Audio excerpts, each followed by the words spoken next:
Attention, please. This uploading is only for educational purpose. No intention to infringe copyrights. Learning English with subtitles GPITRAL. Follow us.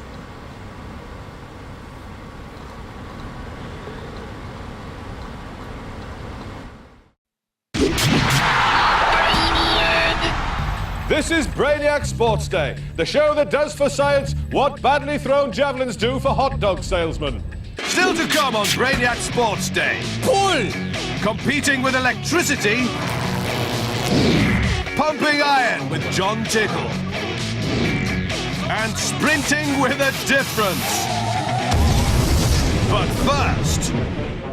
Before the break, Dr. John P. Kilcoyne of the University of Sunderland posed the question, tennis ball, ethanol and chromium oxide. Will it crumple or will it combust? The answer? Combust. Chromium oxide is a strong oxidizer, and when brought into contact with flammable ethanol vapor, it spontaneously causes it to burn. Nice one, Doc. What a great combustion.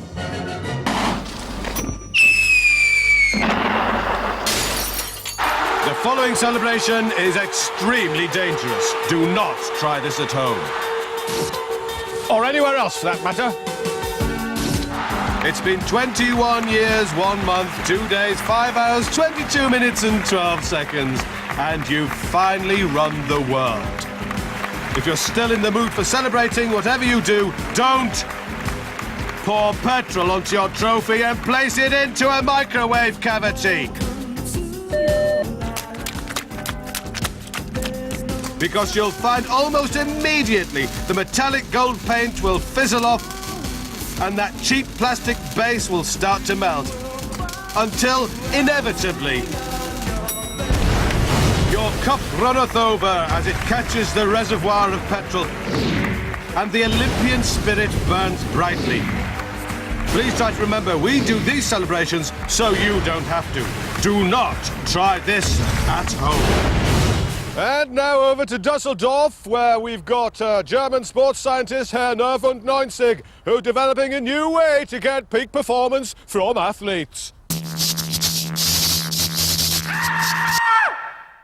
Here we use electricity upon fine-looking young sportsmen to enhance their prowess upon the field of play. Observe, these men are cuddling together with the intention of making a rugby scrum. This team have only their raw brute strength to deploy against their opponents, whereas this team have the added bonus of electrical volt muscle assistance. Okay, play. So, will a massive electrical shock to the muscle groups allows the weaklings to beat the strong men in rugby? Electro-clamping on! Not so good. Still, there are plenty of other sports in the sea. The tug of war. These fine young men are using only their muscles, whereas these men are using their muscles plus electronic clamps. Pull! Zug, man, zug, you swine! The weakling's muscles should seize up with much strength thanks to the electrical pulse, pulling the rope to triumph in the tug. Electro-clamping on! Schlecht! Still, I have one more sport up my trouser. The game of shuttlecocking, a manly sport made manlier still by the controlled application of electricity to the player's wrist. The electric shock should spasm the muscle and give the player a superhuman fear hand smash. Play. Electro-clamping on. Auf Wiedersehen.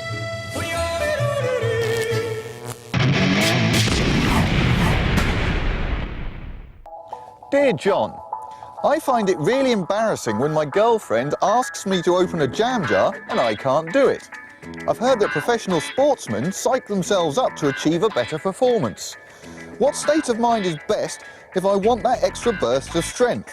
That's from Paul Cotton in Basingstoke. Well, Paul from Basingstoke, can a person's emotions give them seemingly superhuman strength? Let's find out.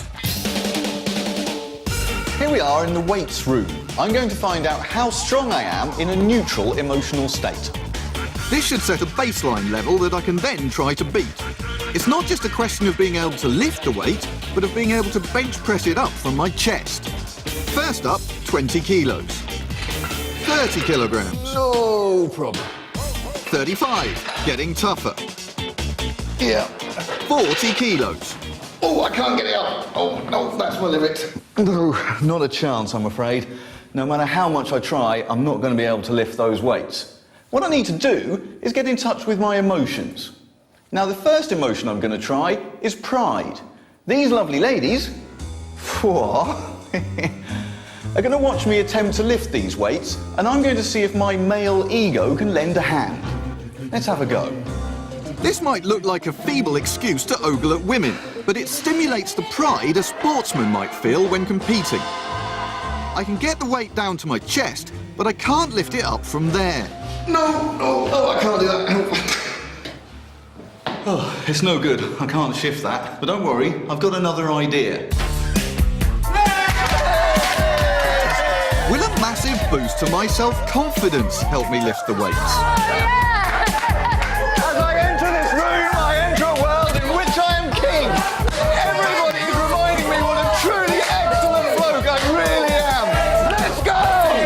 So, will the self-esteem and confidence that's practically coursing through my veins enhance my physical performance?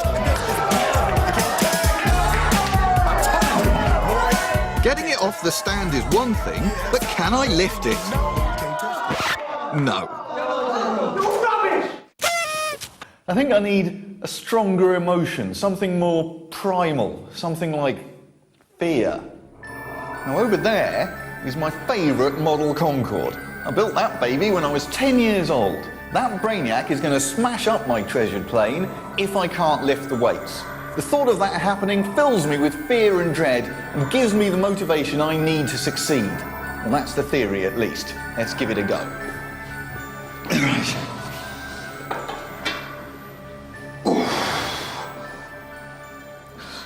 Oh, no. Oh, no. Right. Now I'm upset. Yeah, that's a more powerful emotion, isn't it? I can work with anger.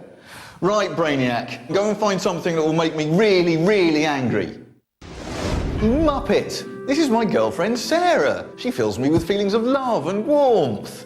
I distinctly said angry to you. Oi! Hang on a minute! Ah! Well, that's done it! Anger chemicals called catecholamines have been released in my brain, increasing my heart rate and blood flow and giving me an instant energy burst. Yes! Success! In my enraged state of mind, I was able to lift weights that the calm John Tickle would have found to be impossible. So there you have it, Paul from Basingstoke. For that extra boost of strength, the state of mind you want to be in is most definitely angry. Bit gutted about losing my girlfriend again, but hey, at least success for science is a consolation. 47 seconds science. Big science questions in bite-sized chunks. If you filled a football full of helium instead of air, could you kick it further?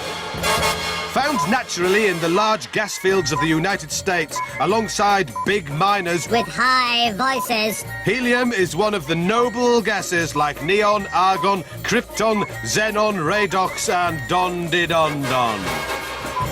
For the experiment, we'll need a Brainiac who doesn't kick the ball like someone's nan. First up, it's the football au naturel. And it's a good effort, landing bang in the centre of our catchment area. But will the helium-filled football beat it? Yes! The lighter-than-air properties of helium will give you an extra 20 centimetres. 47 seconds science. Big science questions answered in bite-sized chunks. So far in our contest between solids, liquids and gases, it was the gases who blew away the opposition in the high jump. But they ran out of puff in the shot put as the solids exploded to victory, leaving it all hanging on our final event, the 50-metre sprint.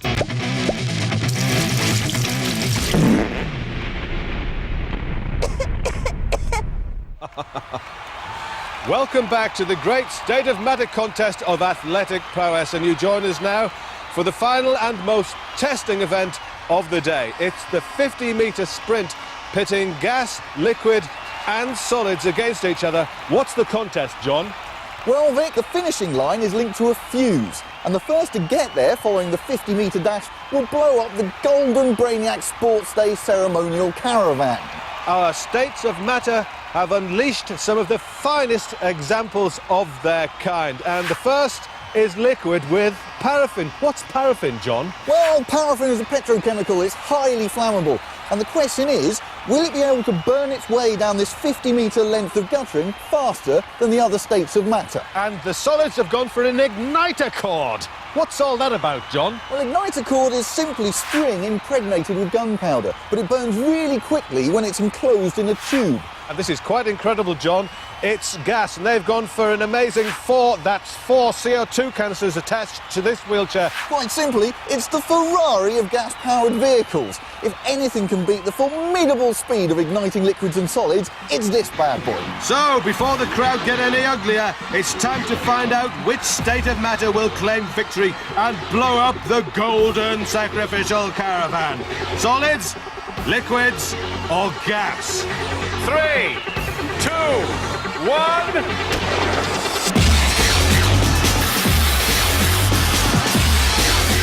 Gas storms ahead, leaving solid and liquid to stomp and gurgle in its wake.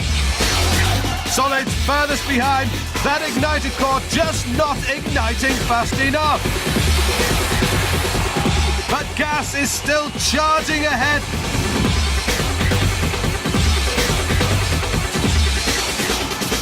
Solids catching up with liquid. Gas is heading towards the finish line. It looks like it's running out of steam. No, it's back on. It's going to be gas. It is gas. Victory for CO2 and the gases. The Brainiac favourite carbon dioxide showed its true mettle when faced with the might of solids and liquids to rise triumphantly to the top of the podium. The best state of matter is officially gas. And there we have it. Gas is the clear winner, and so ends another Brainiac Sports Day. Goodbye.